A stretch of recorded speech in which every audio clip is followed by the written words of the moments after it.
Hi, I'm Theresa and I am an ex-Paralympic swimmer. I was swimming for competitively for 20 years before I retired in at the end of 2019. I went to four Paralympic Games, the first one being Athens, and then Beijing, London, and then finally Rio, where I finally medaled in the 100-meter breaststroke SB4 category. I've tried different sports, many different sports. I started swimming when I was 5 years old, and then when I was introduced to the Singapore Disability Sports Council, I tried whatever sport they let me try. Um, Archery, shooting, sailing, horseback riding, wheelchair racing, wheelchair tennis. Um, whatever sport I could get my hands on, I tried, but I ended up with swimming and stuck with it for the next 20 years. I've had many coaches in my life. I've had at one point, I think, um, five coaches at one time. There was a time when the coaches who coached athletes with disabilities were volunteers, and they came and coached us when they knocked off from their full time jobs. So I think there was a time in my life when I had five different coaches at one time, um, and that was hard because you kind of have to decide who to which advice to listen to, and if they do teach different things, who do you listen to? Ultimately, it was also. It's just not really an ideal situation for everybody. But we made do, and later on, when we had a little bit more of a dedicated team, um, it was easier to kind of just progress.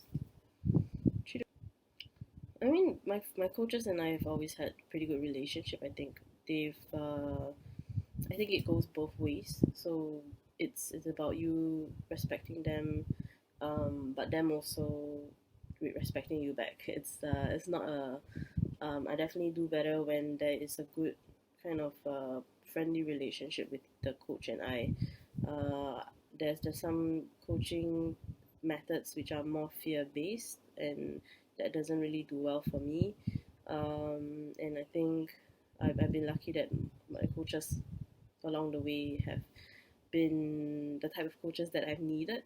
Um, yeah, I think I've been really lucky. I've learned um, I've learned different things at different points of my life. So when I was really young, as a young athlete, I think I was um, a lot more uh, messy and not so kind of organized. And one of the swimming competitions, I remember I hadn't uh, unwrung my swimming costumes to dry, and just that little lesson from a coach who reminded me that I had to unring it before I hung it to dry so that it dries better. Just that little kind of it seems kind of common sense now, but then it was just a little kind of reminder that I needed. And um, yeah, I've always had that. Um, I've always been the kind of person who doesn't want to get in trouble. So I think I've always sought to do the right thing, be responsible. Whenever I don't realize that I am not being responsible, I think a little nudge reminder from the coach helped. The key point is just to remember that we're all human. I think you want if you want respect, you have to give it back too. It's a two-way relationship. It's not just us gaining from your experiences and knowledge. It's also learning, I guess, learning from each other.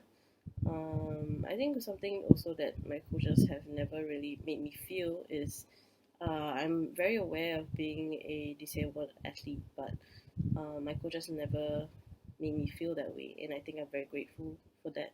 The fact that they don't treat me differently, they have made me the athlete that I am, that I became, and yeah, it's a whole team effort. I would say know the kind of athlete that you want to be. Um, that seems a bit vague, but it's it's uh it's important to be able to look back and not regret the person you were. You know, remember that we all started somewhere. We all started as kind of a fresh piece of clay, and even though you may be, if you are an established athlete, remember that you once began somewhere, and just to remain humble, I guess, remain humble and to um, always seek to be the best kind of person and athlete. Not just in the sporting world, but be the best person that you can be um, in your life.